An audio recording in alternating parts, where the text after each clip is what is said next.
Kalonzo Musyoka mar Wiper koro wacho ni sirikal ma okelo digni wach chugo IEBC ka jodolo bende dwani chug duol no mapiyo. Nonro mar Mzalendo Trust oyango jod bura ma oling thi e od bura ma ok twagi ka listino oting'o koda ka jaod bura marongo Paul Abur kod Mathias Robi Makuria West. Wang'ni to koro pogore. Wasebedo kaka wan walenga do ngomo kwa dhiye mara ni o waling ni weche kok ber to wanti chare wan wang'anyo. Jochiw thieth ma Migori ochiwo ndala par kaka milome motelo ne ng'anyo magichano bago wera ne sirikal pokolo dwachgi.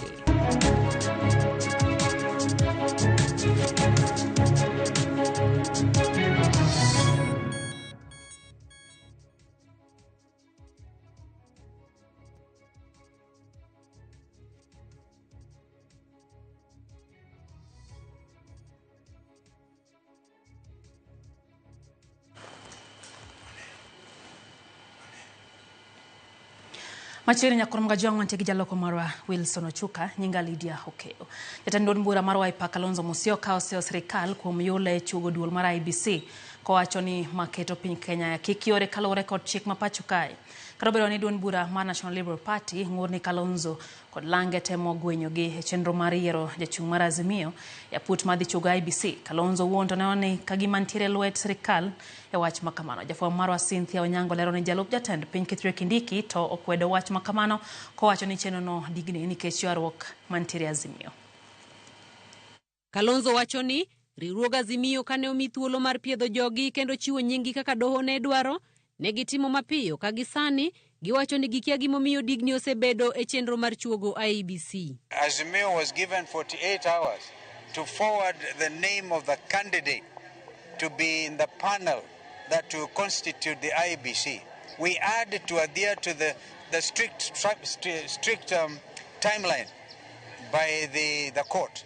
And we gave the name of Dr. Kokimoli. I think she'll be issuing a statement.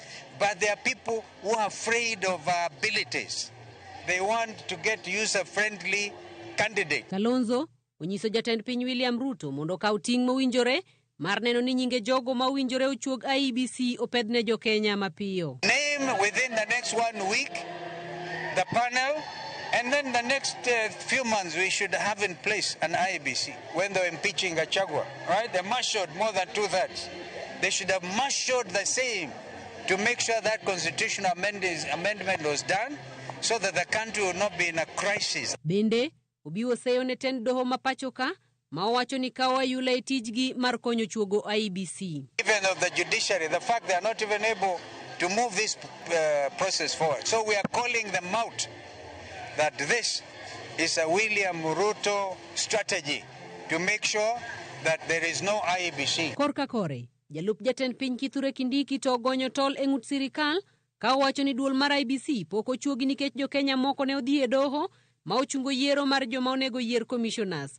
Kendo omedo ni riwruoge mag buche bende pok ochopo e winjruok mar jogi ma onego bed e duol mar IEBC. But the reason that there is no IEBC at the moment is because some Kenyans went to court and filed an injunction. And there is an injunction against the establishment of the recruitment panel that is supposed now to recruit IEBC commissioners. So we are asking the parties that have taken this matter to court to try and reach an out-of-court settlement so that we can unblock that process and complete the reconstitution of the IEBC as soon as possible. We also want that, those political parties who have not agreed on who their representative will be to also go on and agree. Magiduto timore ka Archbishop mar kanisa mar Anglican mapacho ka Jackson Ole Sapit bende orido ne sirikal ni otim mapiyo kendo chuog duol mar yiero mar IEBC mondo kony jo Kenya e yudo dongruok mar siasa magisani ochung' ka owacho ni deko makama biro kelo pek e yiero mar 2027. It is putting the country in great jeopardy and at a high risk because if we don't prepare well for the coming elections of 2027, which is a constitutional mandate that we must have elections after every 5 years, then we shall have a problem managing those elections. Cynthia Onyango, Ramogi TV. Jalup jatend piny machon Rigathi Gachagua kone piny owacho mondo kas rekod chenro mar chugo duol matayo yiere pacho ka IEBC. Rigathi mane lose kinde alam manobagi Mwiki e kar chung'od bura ma Kasarani kone serikal ni owe mbalore ne chuogo IEBC ni mar deko mar bedo kod duolno biro chocho lai mag yiero mag 2027. Rigathi olero ni oseneno oledhi moko ma serikal temo keto mar deko kod loso IEBC magitimore mandalo manok tok jang'ad bucha Isaac Lenaola mar doho maduong' mogik soko serikal e wi onge maduol mar IEBC. Mambo ya IEBC, Senator Medhu amesema, an election is as credible as a process. Kriegler report walisema, the electoral commission must be in place 3 years before the election. Sasa tumebaki mwaka 2 unusu. Hakuna IEBC. And people can read mischief. Kwa nini IEBC hapana weko? So we are calling for the constitution of IEBC urgently and as of yesterday. Ndio waanze kupanga mikakati ya uchaguzi, so that the process can be as credible as the expected outcome. Na hiyo Wakenya wakiuliza si ati wamefanya makosa, ni kwa sababu ni haki yao. Nonro mogol gi kweth jotim nonro ewi kaka itawo chenro magod bura motisni Mzalendo ogol nonro margi ma igolo higa ka higa.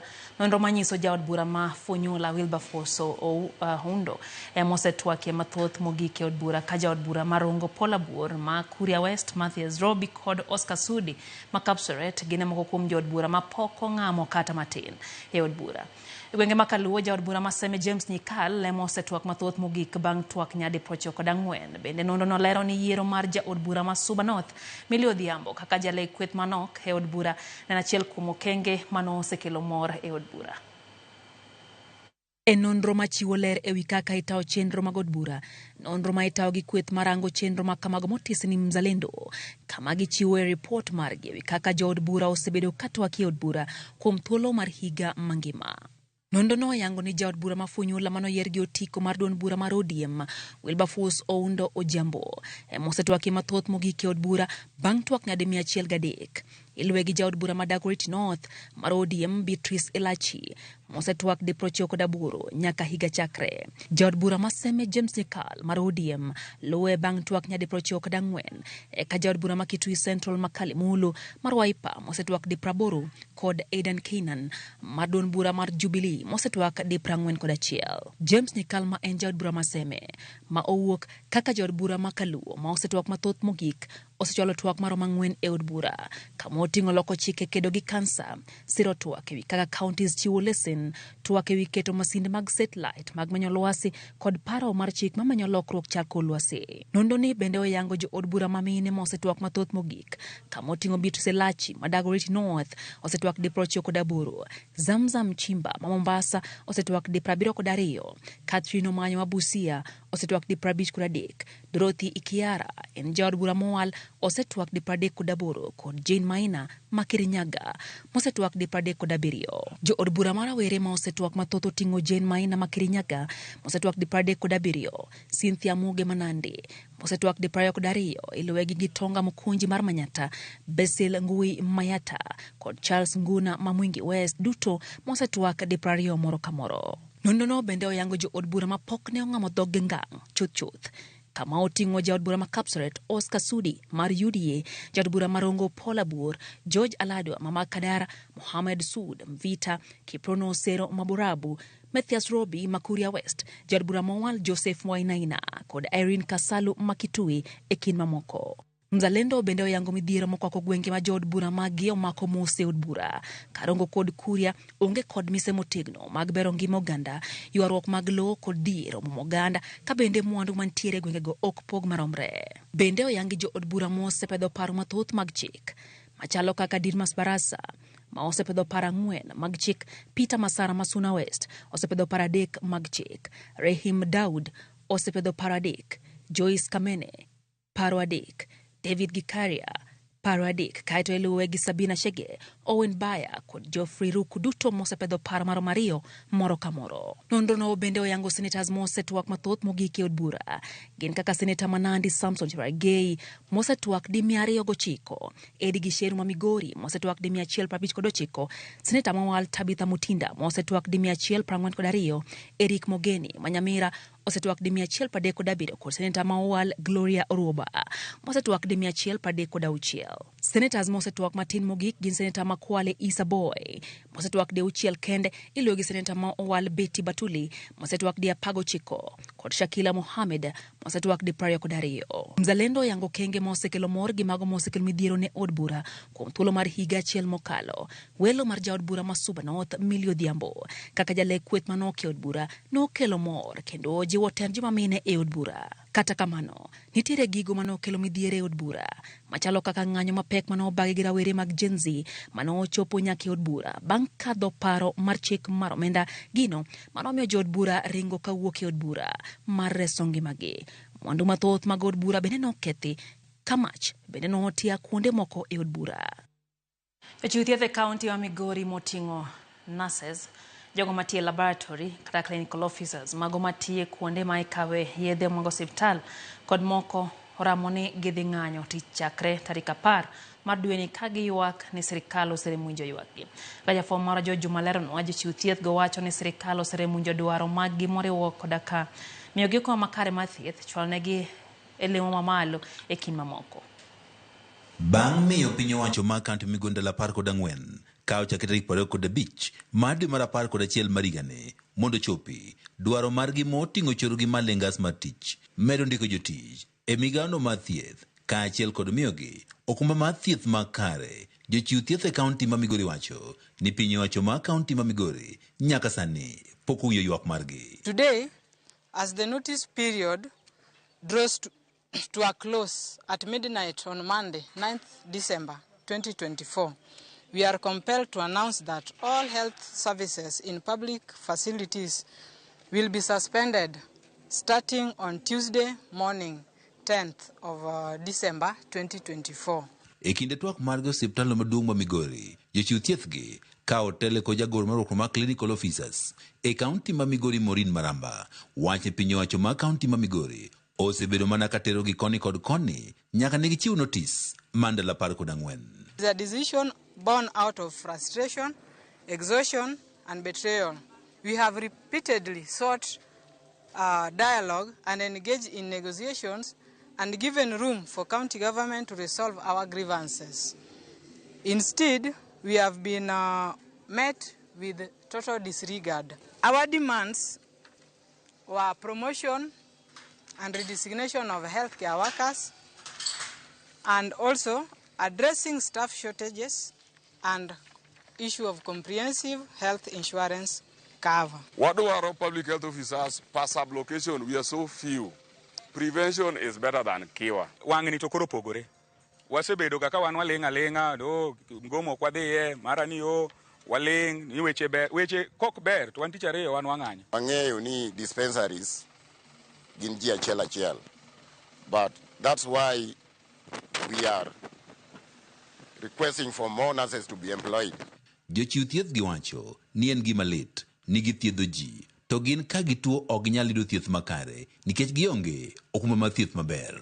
Tini nyalo mi yadh malaria, nyalo mi yadh gini, tinyisi ni yedhe moko bechgi tek, koro mano to insurance ni ok cover. We, the laboratory scientists, most of us have lost their eyesight in the microscope, and we cannot even get the money to go and get the spectacles that cost up to 15,000. Austin Oduor, menja lup jagoro ma clinical officers e Kenya mangima, wan en gima lit ni piny owacho ok odewo kata nywandogi e twak madhi nyime pacho kae kautendre kod okumba mar thieth manyien bende ong'ere kaka SHIF. Kata kineno ka ji biro ka to ni wacho ni thiedho gi ni shisha ni tiyo. Shisha ni ok ti nikech jok monego be ni ran shisha ni kata shani osechak bedside line koya malo kuchocho. Jochiw thieth gi ma Migori wacho ni nok mar jotich e migawo mar thieth bende osemiyogi pek mokalo ka koro gidwaro mondo koro piny owacho mar kaunti ma Migori ondik jochiw thieth mamoko. In the whole county, we have only 34 laboratory technologists employed by the Migori County. In the county referral, you can get only one laboratory staff working in the whole night, covering the whole department. Jotend jochiw thieth gi kaunti ma Migori chiwo siem ne jochiw thieth moro amora ma ibiro yudi katiyo chakre tich ariyo ma tarik 10 mar dweni ma gichako ng'anyo margi ayange kaunti ma Migori. Juma, Ramogi TV, Migori.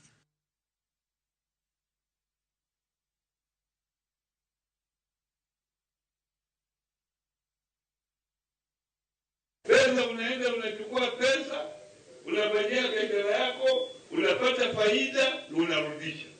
Sio? Unarudisha kwa sababu tuna mwingine pia ambaye atakuja na atumie hiyo pesa kufanya naye pia kwenye biashara yake.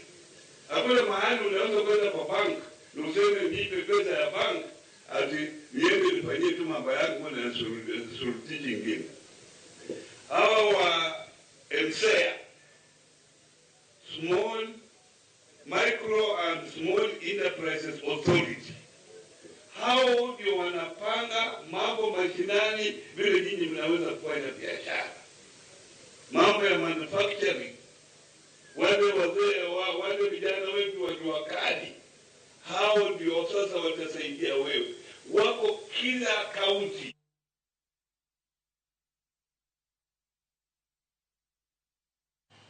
Kormagajwang mano kanyo jatend migao mar Saga kod ohelni matindo Wycliffe Oparanya kamokone jo Kenya mondo chul omenda mag Hustler Fund mano hola mondo mi jomoko bende mane pok oyudo kaka holo omenda mag kamano. Fadhi mbele Kormagajwang gi weche manyien ateri nyake kaunti ma Siaya kama miyo moro ma jahigni 28 nochopo e lwet obila bang' chuoyo monego dichuo ma jaherane gweng' ma Murng'ia kaunti ma Siaya. Viviana Koth iwacho ni nochuo gi pala Charlton Obari ma jahigni 35 bang' fwenyo ni en gi jaherane machielo. Kaluwore gi jalup ruoth ma Murng'ia sublocation Grace Otieno, ringre Charlton notere kar kano ringre ma Siaya County Referral ka bang'e ne gifwenyo ni Viviana ochopo e lwet obila ka nonro dhi nyime. Osebedo kodak gi nyako ma girlfriend ne kora okang'eyo gima ne gilaro but nyako no nyoronyo ambushe Oze kano donje ot osiepne moro nokowe mondo dhi onindi to osiepne nopo ka this girlfriend odonjo. This girlfriend ochopo to dire kando onyise ni wuogna Charlton cannot play me. Oro winjo manani but koro eno go ngum. Just after ringo taparo ni kosudo chien to neno ka Charlton olwar. Koro gocho ni wuoyi mane gin gi Charlton ni. To penje ni Regan kwani ang'o motimre? Kwani achuoye marach?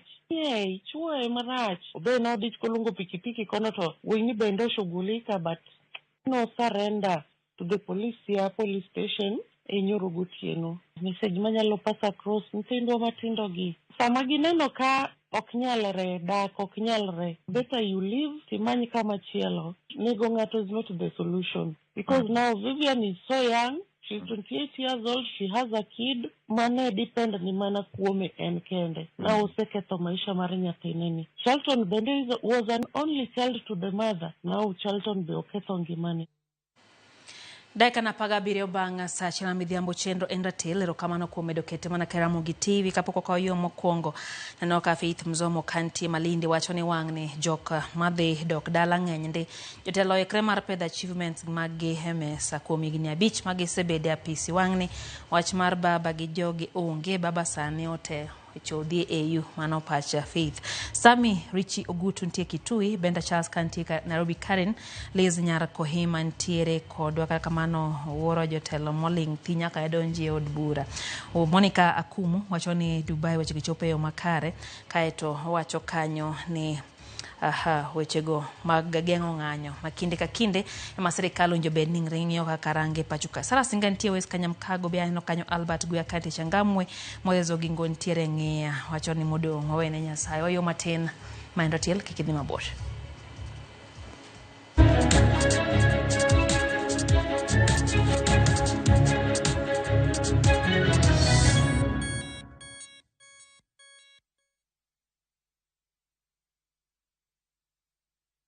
Malaysia truly Asia na View Travel. Explore the vibrant city that is Kuala Lumpur, thrill at Sunway Lagoon, and enjoy breathtaking views on the Genting Highlands cable car. The perfect blend of city life, theme park thrills, and natural beauty in 7 days from 1,440 USD per person sharing. Angukia deals moto na View Travel. Book now na lipa pole pole. Visit viewtravel.com or call and WhatsApp 0703 254 254. View Travel. Dream, explore, discover.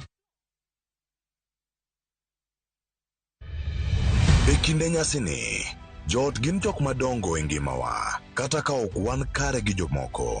Ka ok inyal miyo mama kwe, ibiro pak, you'll pak. To kendo ibiro wuok dalane. Min manigi gombo mar bedo gi Christmas maber, to wuode ok miye thuolo mayot. An wuoyi wadwa dak control, an Gen Z. Ya wang'ama nokelo wach mar Gen Z ni. Era to nyaka bedie kamoro.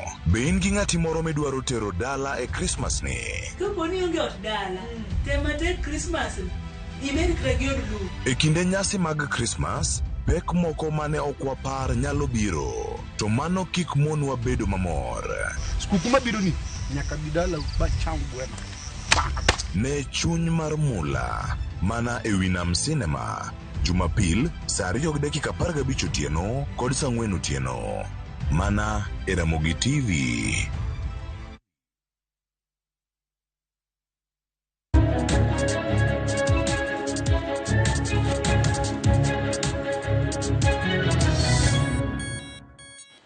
Machiegni kendo nyakoro mgajwang' chendo endatil wadhi mbele gi weche manyien. Mond liete ma Ugenya okwedo lwenje ma kit chwech magikale e gwengego kod piny Kenya mangima. Kagilose kinde romo mano obaye kod riwruok mar Free Pentecostal Fellowship of Kenya gikoni thoth gi sando kod anyuola kendo itweyo kod chike mapek e kinde mantiere katiba mowinjo beni rito ratiro margi.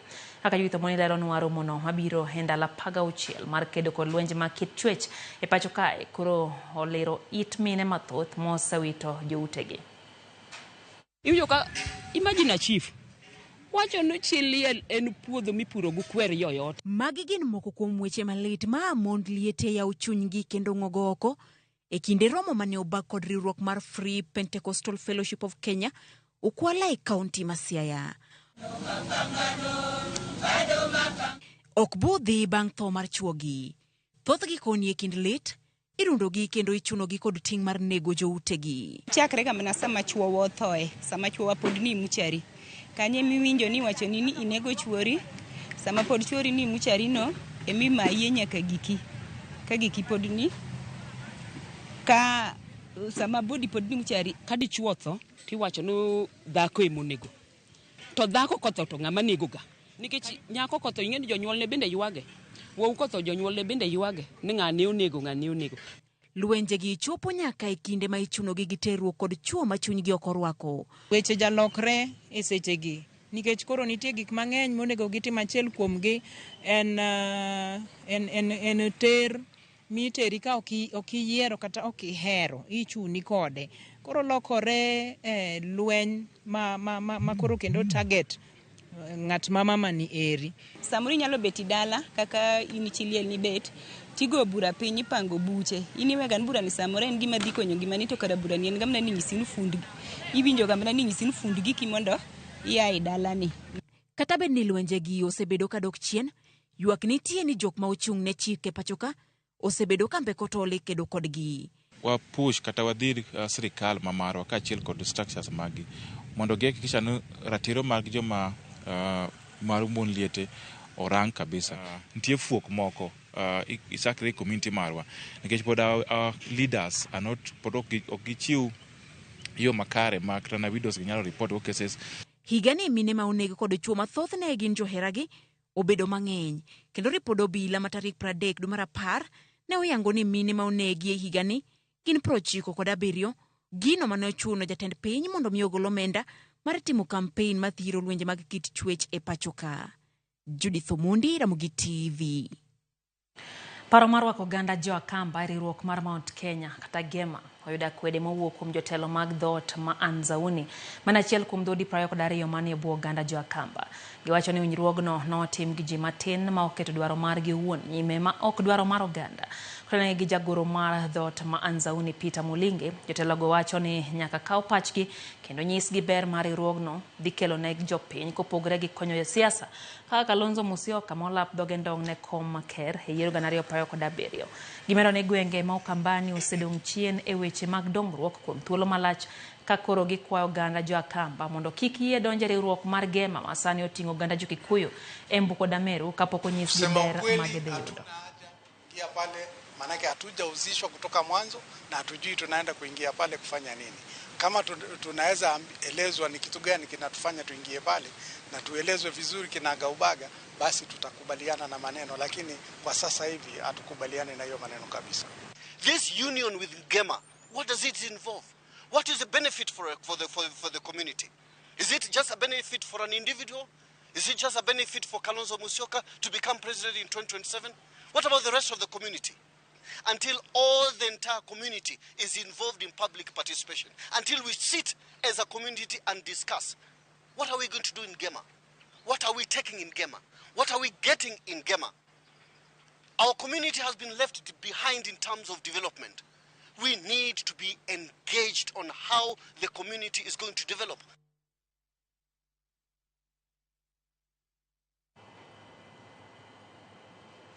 Wadhi mbele nyakoro mgajuangi weche kumanying lakteche mawuok Afrika oyango ni kwan mar joma mine man kod tuo mar rem mapek mar ich kache kinderia kata endometriosis medre ahinya to e pacho kae. Lakteche go mane losero maduong' mane obagi e kaunti ma Kirinyaga wacho ni ochopo kinde ma nyaka koro gitim puonj ni lakteche mondo giyud lony thieth ne jotuo ma kamago.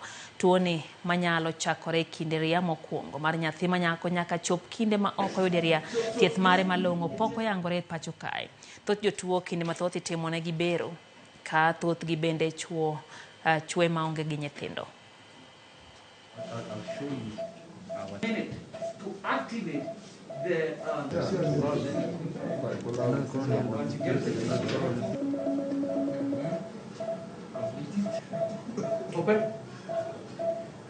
We know that in the Western world, the prevalence of endometriosis is 10%.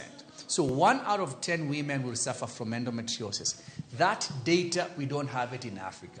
And the reason why we don't have this data in Africa is because we have not done our duty as scientists to do enough research for endometriosis. Endometriosis can affect any part of the body, but commonly we see endometriosis affect structures that are around the uterus. So it can affect the ovaries, it can affect the fallopian tubes, and it can also infiltrate the uterus.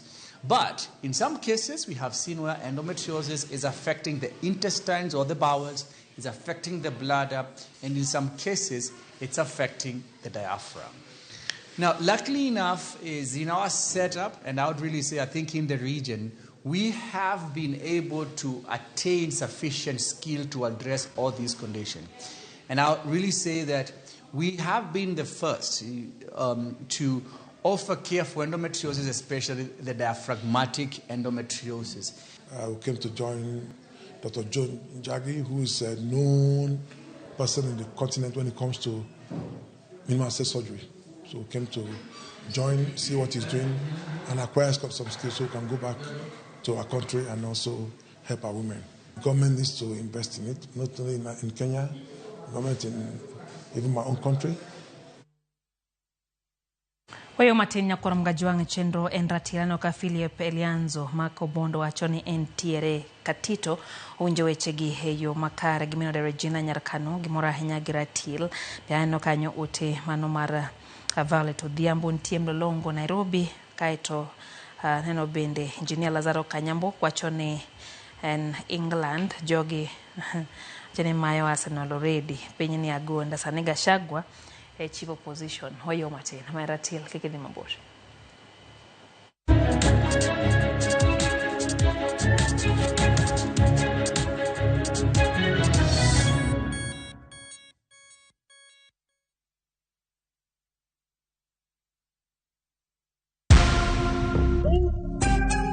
Naitwa Francis Njoroge Wanjiru.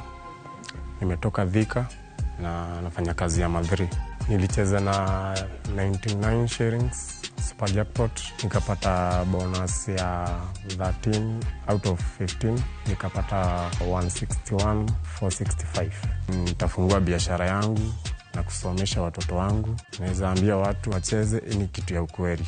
Shabiki super jackpot, ni time yako. Look for buses and the need of retail.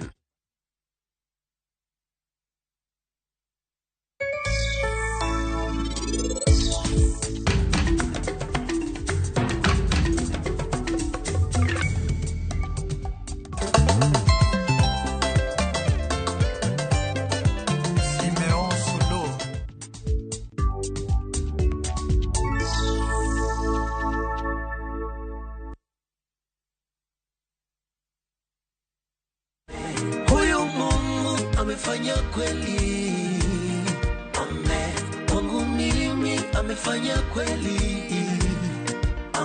tunaona kagari, mwanzoni siku.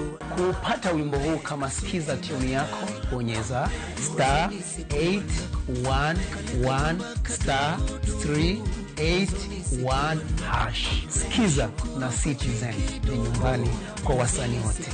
Asante sana.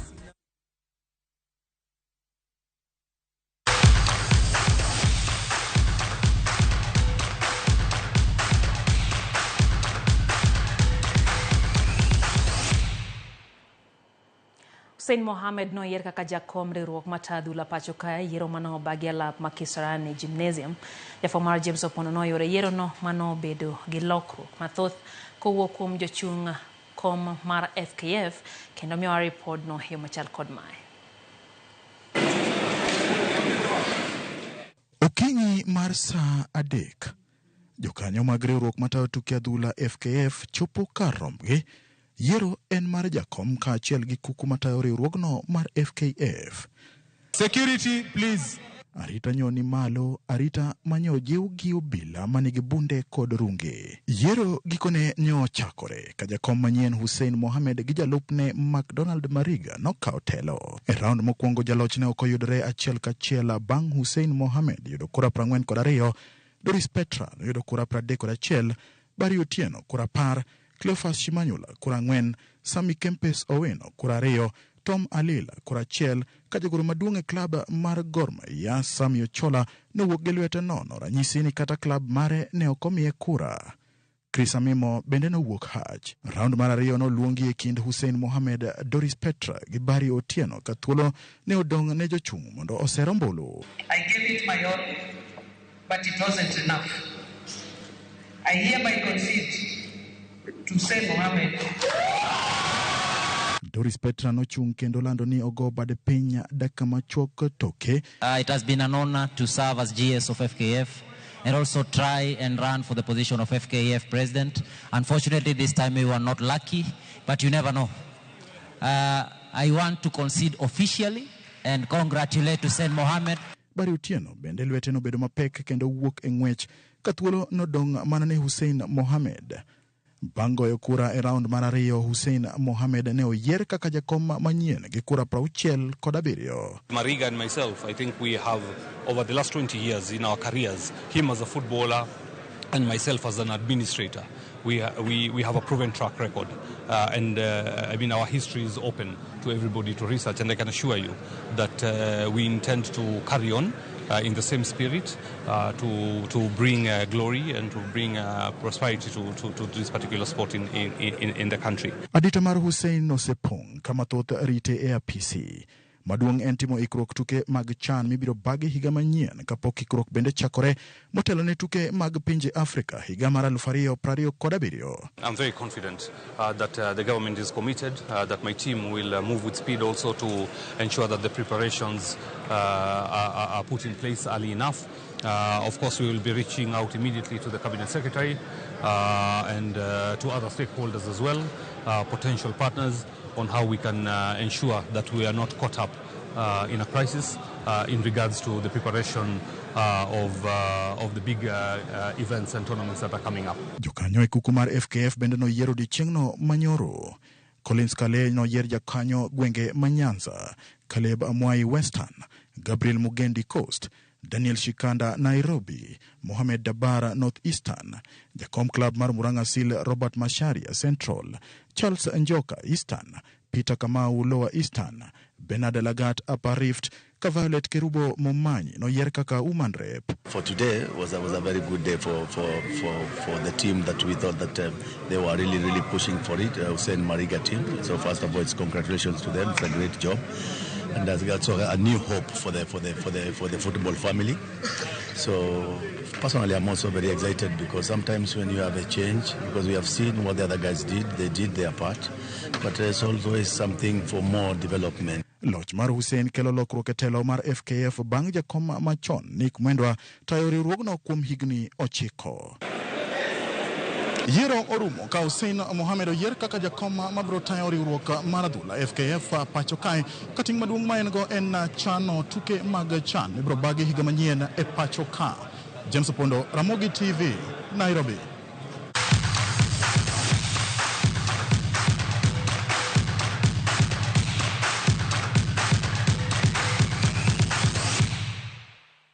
Wachgi pak ne Hussein na korom gajonga weyo thuolo ka ne twak maratila no ka isdori kantie ka boch ndhiwa wacho ni Ramogi ler kendo kwa sirikal los wach mar IBC mapiyo mondo yiero waikruok ne yo makare. Mondo bende aneno ka main pilot man ndhiwa wacho ni wuoro kaka sando mon liete oken gima kare kendo winjo bed ni chune gi motegna nyate kine bende koro irango chiko motenre kod kido ne ratiro mag aweyo thuolo ka ne Cleophas Aluoch gi wende kama tingo Jacob Odhiambo ma en okil ba bende en jasiasa Ishmael Koyobe ni kacha cha mano jagoro ma National Liberal Party gi twak e wach no IBC ma osebedo kaka olite pacho kanyo korom ga jwang twak ma bido daka macho kende bang momiyo kikidhi mabor ma en ratil osebedo kanyo gi jaloko mar Weche Nochuka nyinga Lydia Okeo rom sade ke chenro maro imore.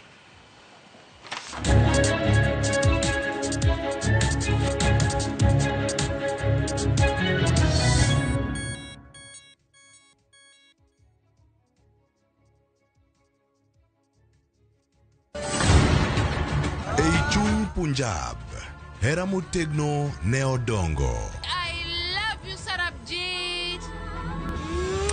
Jod Sardani, oweka chunygi nigi lit mang'eny. Kargi ji adekni, hera bro keto gi kamoro achiel nyaka chieng'.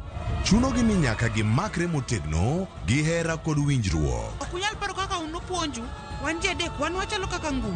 To ngum moriwre otegno, to mowere kamae ok otegno. To e piny kama gik malich timore, en ng'ano ma ginyalo geno.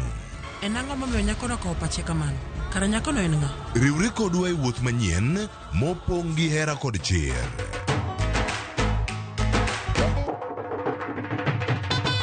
Choti Sardani, wuok tich nyaka ngeso saa 2:15 otieno.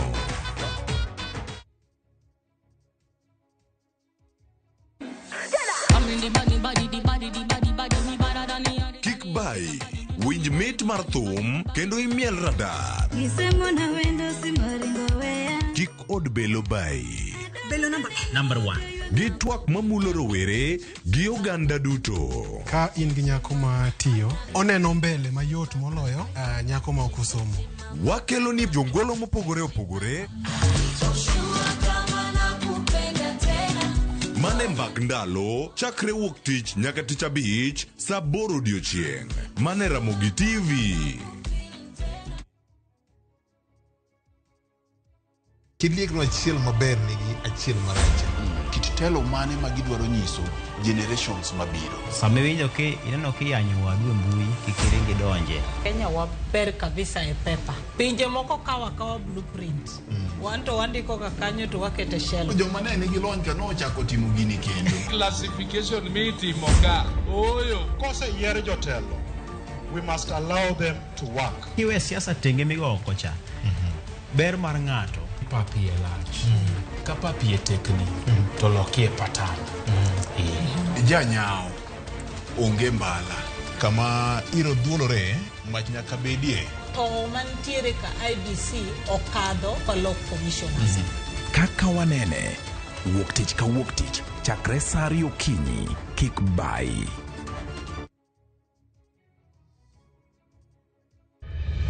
E kinde nyasini, Joot gin jok madongo e ngimawa, kata ka ok wan kare gi jomoko.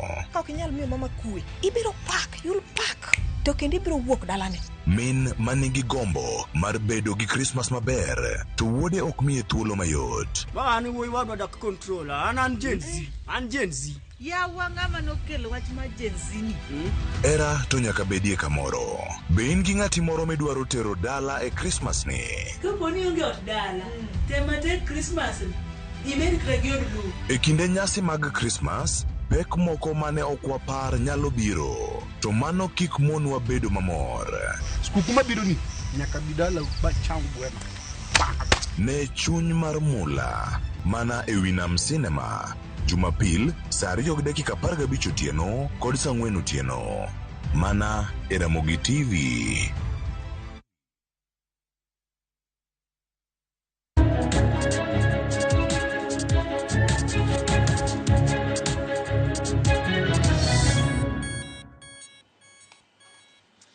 Nyoko Ramogi Jwang oimore kamoro moro ma intiere machiegni chenro mar Ratil chako sani sa osekalo dakika 39 tok saa achiel.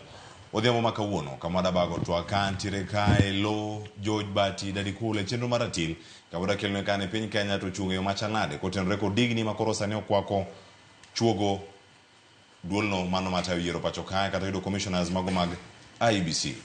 Berkoda nyaka giko nyinga Cleophas Oluoch jakisumo kanya kwar mokeo nyaka sango arwakni machiegni to kaka pile chenro makamae okatime kenda kantiere gi welo mwadalanguni Ratil ochung' nade korka chuogo commissioners mag IEBC manyien nigi di bedo nade.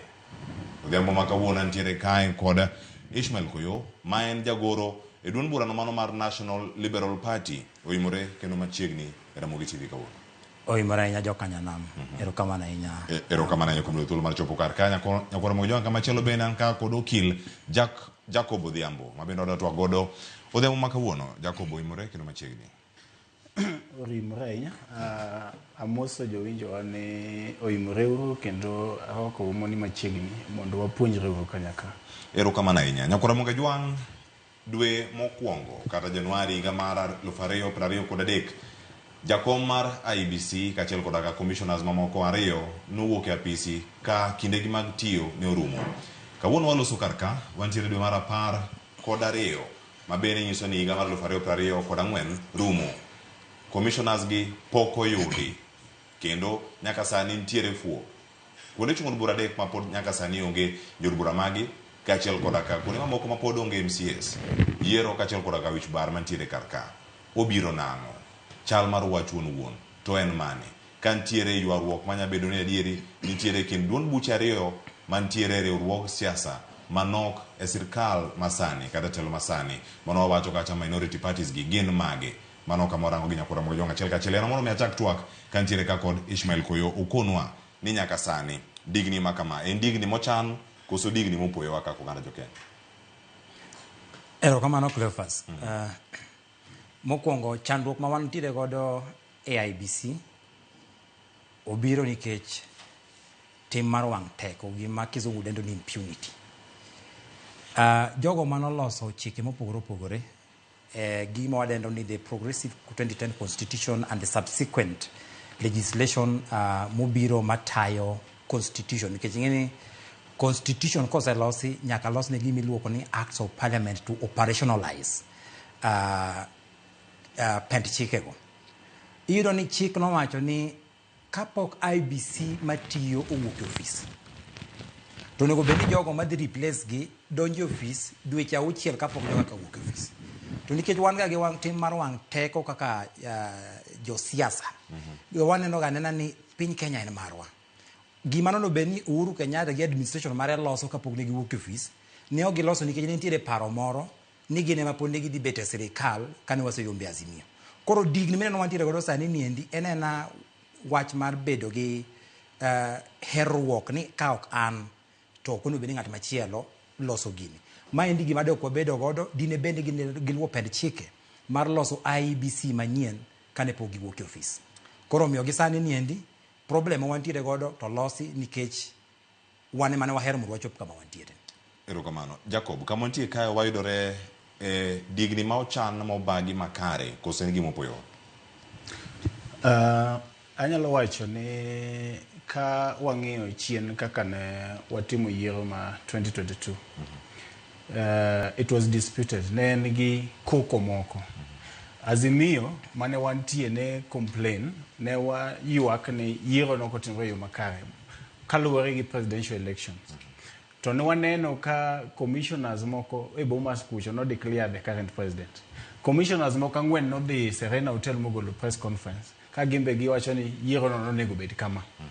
Commissioners ang'wen mano dhi Serena gi nogwetao kasagi mar weyo mar retirement pok ochopo. Mano nochako kelo tungni e yor mar duol mar commission mar IBC.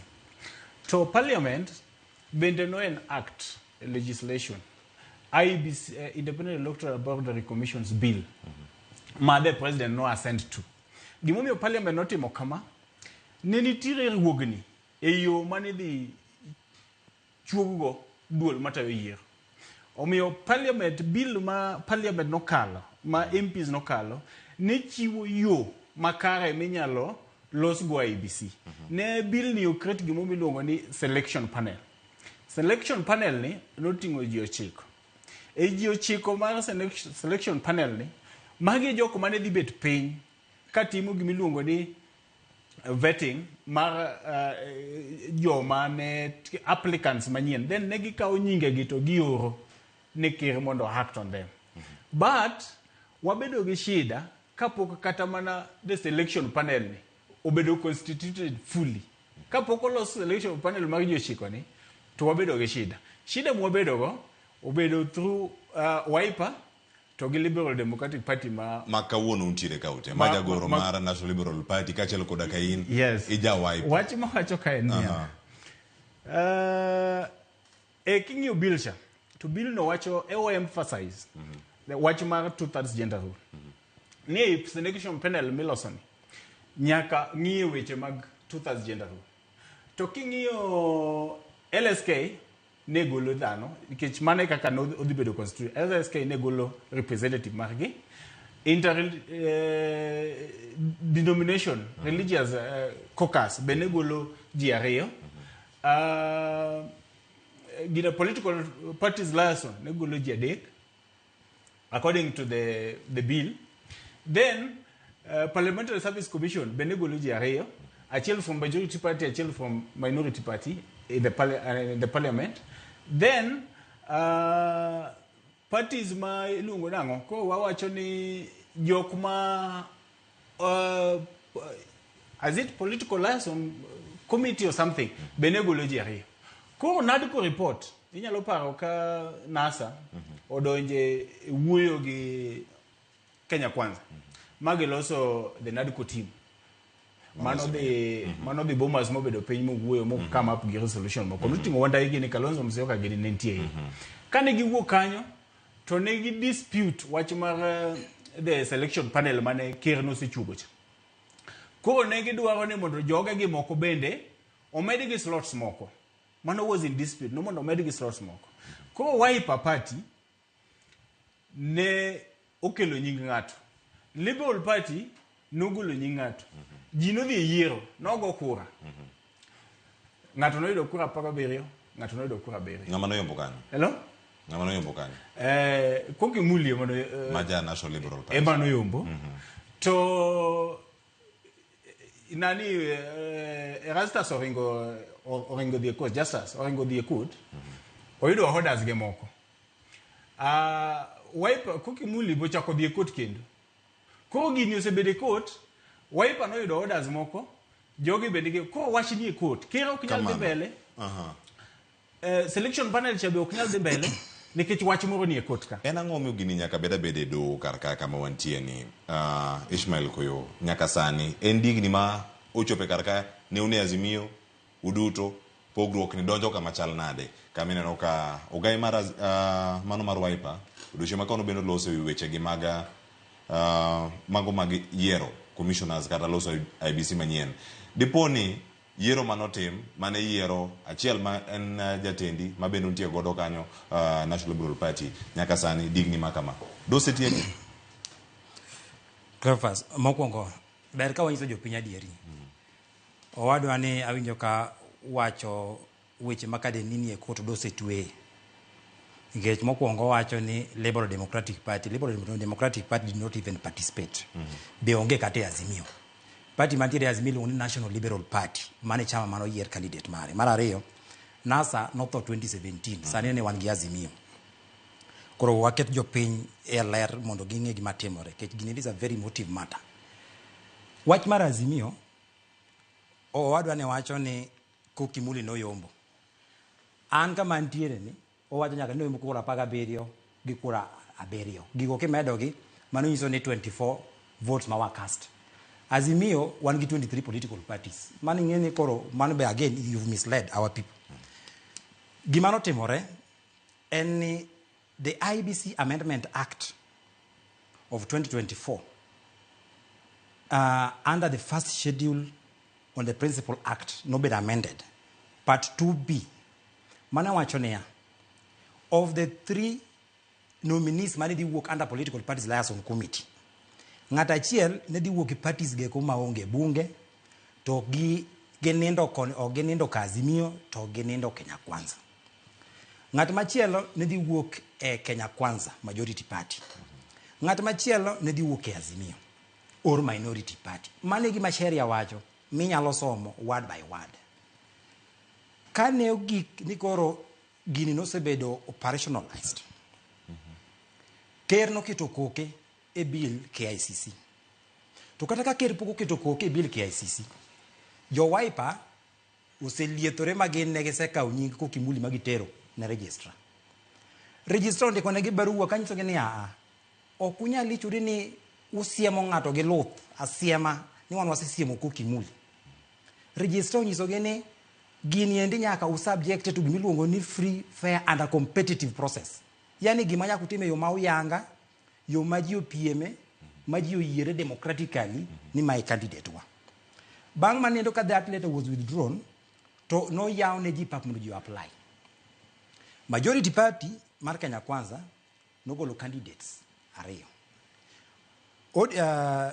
Azimio ne ntiere candidates buora. Jubilee ne nigi candidate, Martha Karua ne nigi candidate, Eugene Wamalwa ne nigi candidate, National Liberal Party ne nigi candidate, Charity Ngilu ne nigi candidate. Bang' manendo jo Azimio no bet, maji owuoyo. Kalonzo duogo wuoyo gi ji, maji owacho ni anawene ng'at Kalonzo, anawene ng'at Kalonzo, anawene ng'at Kalonzo. To wan kaka National Liberal Party ne wawacho ni ok wane siasa mondo wawene ji. Gini endi sheria wacho ni udhi PM mondo the best person mondo yier. Koro jomoko go nowene Kokimuli ne gin ji 3 kado gidhi gi support Kokimuli. Kato campaign oendelea. Wago debe jo campaign mochopo chieng' yiero. Wadwa yiero Machakos tarik 26 Julai. Azimio nigi 23 political parties. 23 political parties gi. Parties 16 noriede tok candidate na mogo nwombolo kawacho ni candidate mar Kalonzo ni okwadwa Kokimuli. Kokimuli, ambassador Kokimuli ne giwacho ni ogidwar. Magi nyiso nyaka Kalonzo kata kapok wadhi e yiero ne wanto ok wadhi gocho ni Kokimuli, wan wadhi gocho ni candidate mar National Liberal Party Dr. Augustus Muli. Ting'eni ne kin gi paro moro ni omondi ni bende waneno kodhero onge gi nguvu more pa e siasa karka. Joka kande ne odugo wuoyo godo manodugo winjo ni wadwaro a selection panelist madhi miyo duond japiny dhi winjore e commission. Ok wadwar IBC commissioner madhi bedo controlled gi ji moko matin. Ne wadwaro IBC commission mane dhi bedo answerable and accountable to the people of Kenya. Cleophas nogo ombulu, election results were declared, and results ka omera ni da gombo nikech koro wacho ni ng'ata no yom. Ebo mi ombulu mare ma en godo gi certificate mar election mane Kokimuli no yiero godo. Koro bang' manuendo ema giduogi tamore ni koro ni nying Kokimuli ni nying Augustus ok nyabedo forwarded ni nikech that slot was reserved for Kalonzo. Erokamano ne mag paro gi ka.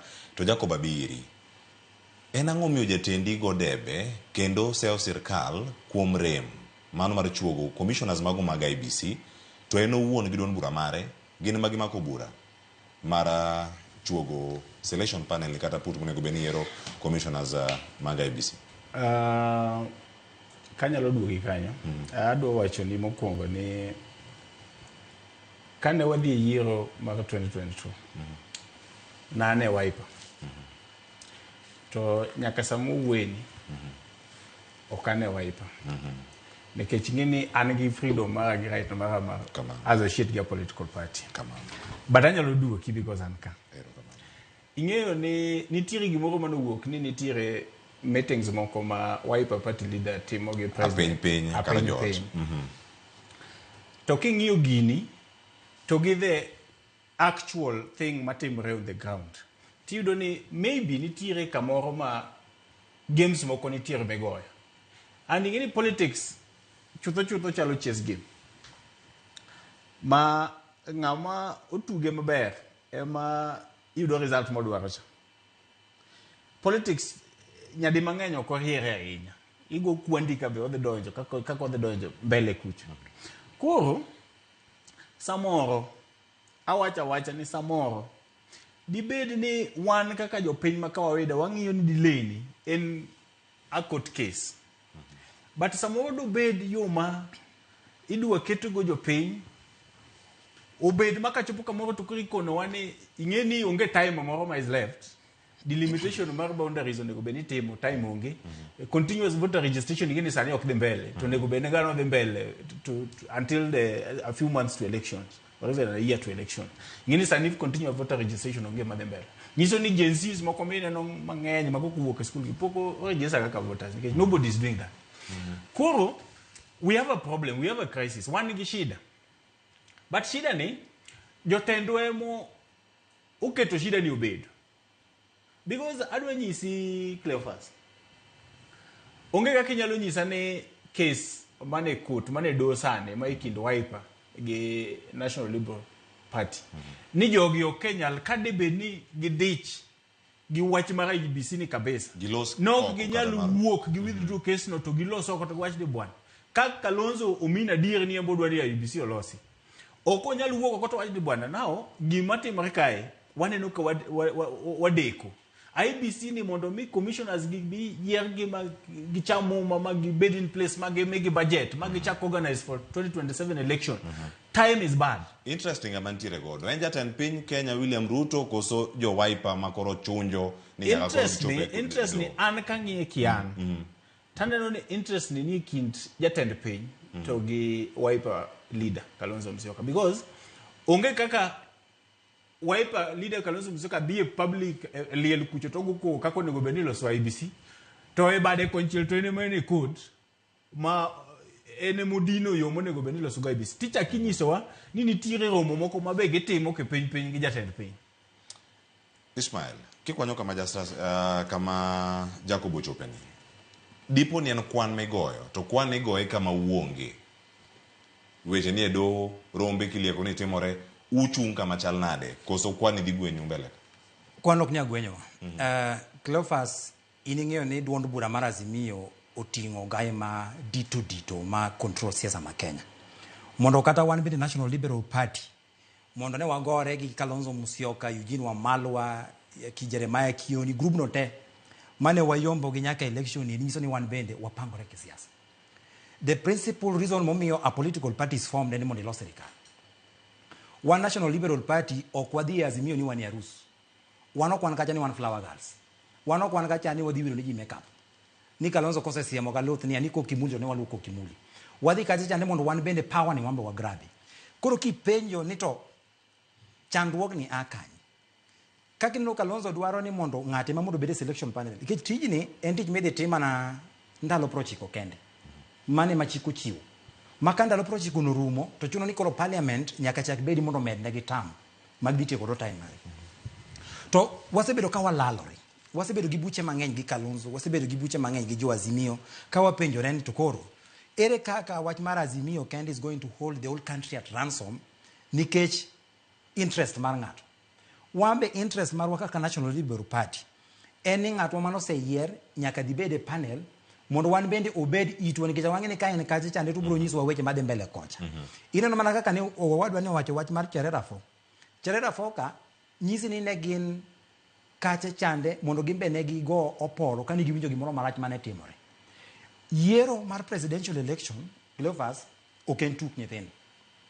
To sani endi ng'ama dhi control selection panel ni ema dhi control kaka IBC commissioners dhi bedo appointed into office, to manendo ultimately dhi bedo gi a very big bearing gi kaka wadhi timo yiero nikech ng'eni commissioners largely at the commission gi deal gi gimiluongo ni policy maiso ni ibro yudo ni samoro nitiere chike moko ma ka gi kar kama samoro kidwa keti tibro yudo ni ka presidential candidate moro osenindo konchiel to kionge gi ng'ama nyalo miyi wach kaka weche ringo kocha cha tibro yudo ki ywayo opara oko dipo ni kanyo gimomiyo ng'ato dwaro interest ne mondo obed kata mana an mine nabedo kar kan NLP dwa ni oso ng'atgi jowaepa dwa ng'atgi eka kata mana in sane ni endi ni ibed ni ja siasa ibro gombo ni mondo ibede gi iti e commission ka chande ng'ama bro bedo ka wacho ni wach niya to gitimo nang'o kono ni nya paro ka wadhi e yiero ma 2022 iyudo ka the returning officers presiding officers iyudo ka thurwa kocha chande ne gikawo jok moko mok nyaka ta kipenje ni nang'o to konya kata duoki en obiro kanyo to ling ok odwa wuoyo kodi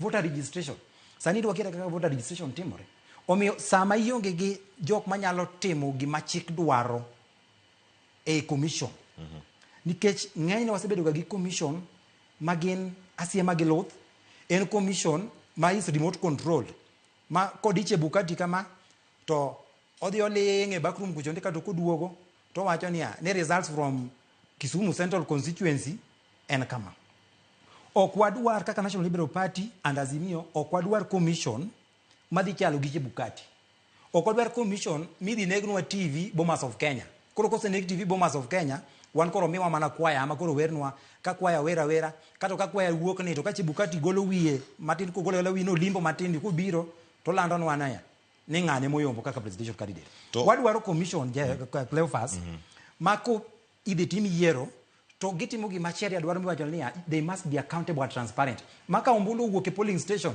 to biro achiel kachiel kaka no biro cha nyaka Bomas of Kenya tilande ok ni dakika achiel ilando ma to mar constituency machielo to wacho niya ni TV koro okti to Ishmael ang'o mosemono kapo ni useromo winjruok oserem kanye kinda jo NLP kod Wiper nikech wacho sechope do nyaka sani ng'ama nie do ema chak go poro ka entiere oko komanyo thuolo mabiro kapo ka winjane pacha Cleophas wach mar ng'ama nitiere do ema go poro oko ni nyise niya jo siasa ng'eny gi ma Kenya miriambo mitre dhogi maloya diere to wacha ng'o e buche mudhiegi buche mosebedo ka wadhiegi kiwacho ga niya Dr. Augustus Muli noyombo Koki Muli gi more than half the votes onge kaka inyalo kawo max mar nyathi moyudo 400 max ni idwa tero koro ng'at moyudo max 50 idwa kawo itero Alliance Girls kata Alliance Boys kaito nyathi mano rem ni mako dwani mondo wuogi moko timo kata KCP ok timo kata form 4 ni moko nitere university mano pok notimrega onge kaka inyalo kawo loch mar ng'ato ni i transfer na ni an na rem lakini koro miya loch pok nobedo ga transferred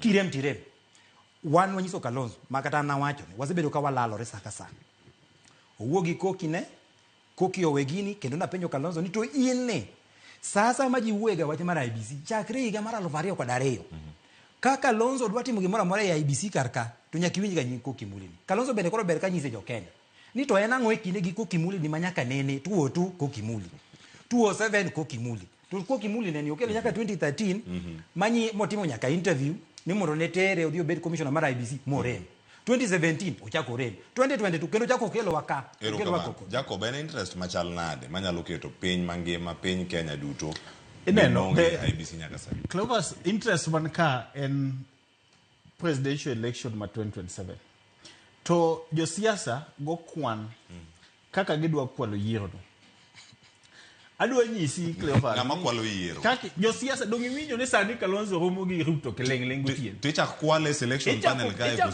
not even selection panel we nyisi bingeni sani jo siasa madongo ng'eyo maber ni Gen Z gin informed koro gidirel process mar formation mar IBC mondo Gen Z ki kaw kura mang'eny mondo time obed limited ka IBC bedo in place magi chak boundary review to wach mar registration of voters koro dhi chakore late koro Gen Z manyalo register maybe mana 1 million mani ngeni gisechako kwalo kura because it's a lockout the bigger number ma are informed manyalo yudo result kata ka inego TV nino to gin ginyalo yudo that ginyalo access that result koro gima timore sani en ni sirikal ma wantie sani ni plus kistokolda ngeni Kalonzo ni mokuongo nyaka ngeni Kalonzo ni be mano tamo kata mane loch 2207 ngeni Kalonzo ni mano dhi ka Kibaki ose make telo gotieno state house kae to Kalonzo dhi gi MPs get to join Kibaki koro ginyalo tiya debed ni Kalonzo we join Kibaki doko tiyo kaka president. Ko Kalonzo ni en ga ng'at moro ma odwa ga mano no orito sa sani ko ngeno seng'iyo ni jakom dhi eyu. Koro onge seng'e ni otemo negotiate sani mondo bed running mate mar Ruto nikech odhi wacho ni ng'eni sani koro jakom dhi mi isemiyo jakom eyu koro joluo dhi luwielo wa koro an Ukambani ni mondo mi ami Ukambani mi running mate mari. Ngeni Kalonzo en ga ng'at moro marito ga odwaga no bed favored kata okodwaga tiyo matek. Tiseluwe kuom higni. No, an nadhi kaja chani nikech ne wane Azimio. Ko Azimio nigi duond buche 23 na yiero wa. Kocha mondo ayud information nikech ng'ani inyalo paro kaka ne tek mondo nobiyo join wa. Information yode mondo jikone kae. Ne dhi konyowa.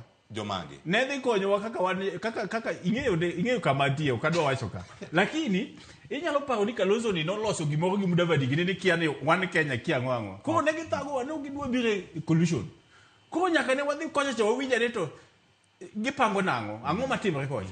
Giko ne Mudavadi nowewa giweta. Lakini Kalonzo tuno manage mwatimre mwabiro. Aparo ni dewe wa ng'ato ka Mudavadi kaecha be to Mudavadi bedu biro. Lakini no kwa ng'ato ka Mudavadi nikech no waneno ni Mudavadi ni chigni gi ker mano wuok. Ne gin friendship ko no paro ni ker mano wuok cha ne nyalo kelo Mudavadi mayot.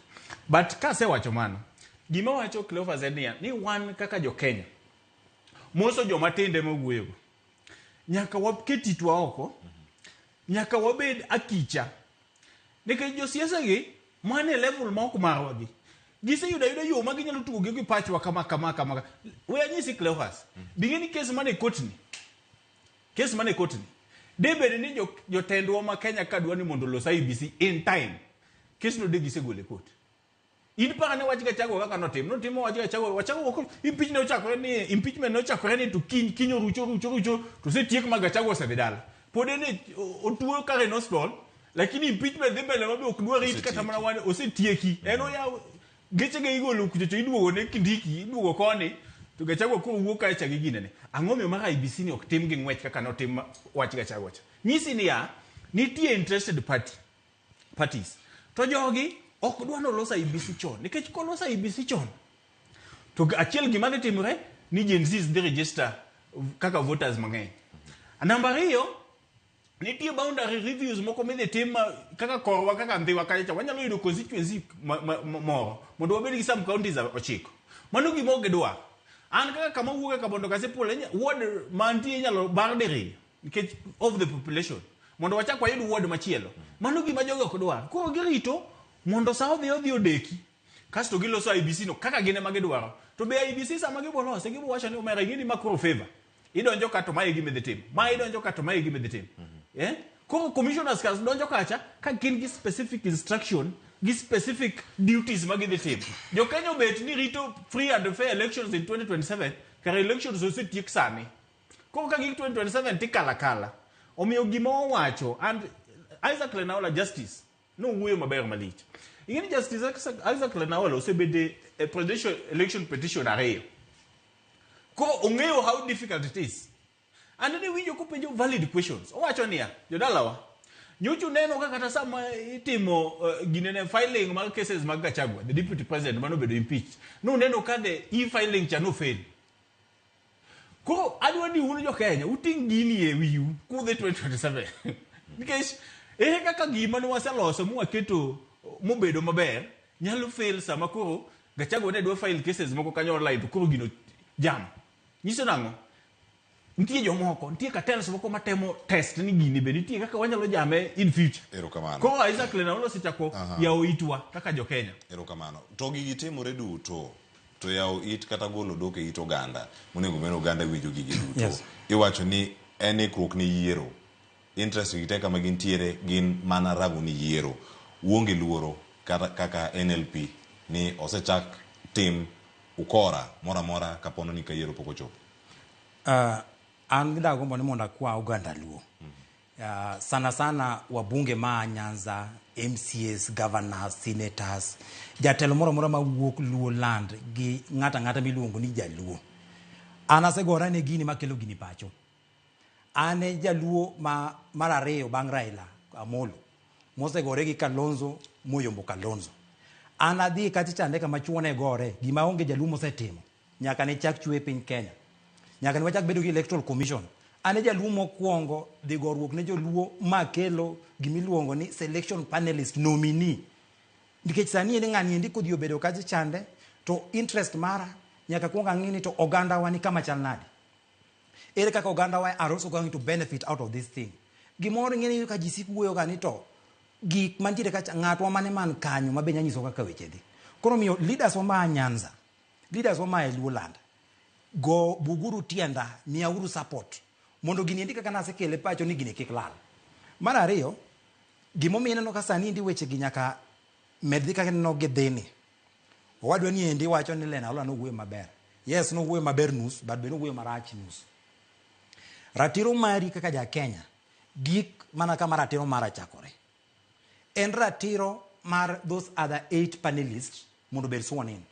But abe en ratiro marwa mondo yiero maro timore mane omiwa nyaka election certificate victory marwa kik mawa. E gini ka court no somo gicha. Kane gidhi court mokwongo. Court no dismiss wach Kalonzo no. Owacho ni magi gi hot air. Ma onge. Ma court owacho ni mondo koro ng'atwa mano yier chande ema mondo dhi ocham muma mondo tich ochakre. Kalonzo ne pod paro ni wawalo. Uchako dhi kendo high court. High court uchako yie kodwa ni nuyombo ng'at Kalonzo ni. En mana niya ni nu contest in the wrong category. Kawa contest the wrong category. Tere ka jokena na kwanza kanoko contest the wrong category. Koro miyo hapa no temo mana gi wuotho achach karaka mondo ng'eni to ere kako nyalo overturn gini. But no baro wang'endasi. One could yie ni the court of appeal anytime will rule in our favor mondo our candidate, National Liberal Party candidate, ubed sworn in together with other 8 panelists mondo tijni ndo chakre. Nikech kata one gwegi kama ni wabete ni Cleophas. As a party, wadwa ni mondo walos sirikal mabiro. Sani waloso osiepe, sani nuka jimanyore. Sami no jimanyore ni giloso osiepe ni endi, okinya loso osiep ka in bende okipangori to yiero ni ededhi yanade. Erokamano. Kamano. IBC okwamo. Omori. Nyaka sani. Koso geno mane mengo kedhi mbele. Watieko utwako ka. Tutwako konya tika haraka kamano kapoka wanya ni Cleophas. Nikech wane morango samurume. Ochopo kama koro rumu mana pachi kanyo penyo mapenyo. Pacha en ni it is shameful. Ok en gima ber ni piny Kenya mantiere gi pend chike mabeyo mipuoyo piny mangima ni wan gi pend chike ma are progressive. Sani ni kuom umoke rot nikech each large mag a few political leaders. Omiyo wande wagombo ni the courts should actually move with a lot of speed and finish the matter so that we can reconstitute IBC. Erokamano ya Jacob. Ananyalo kwayo the contesting parties ni mondo giyie gi withdraw the cases magin go e court giwuo ka ginyalo wuoyo.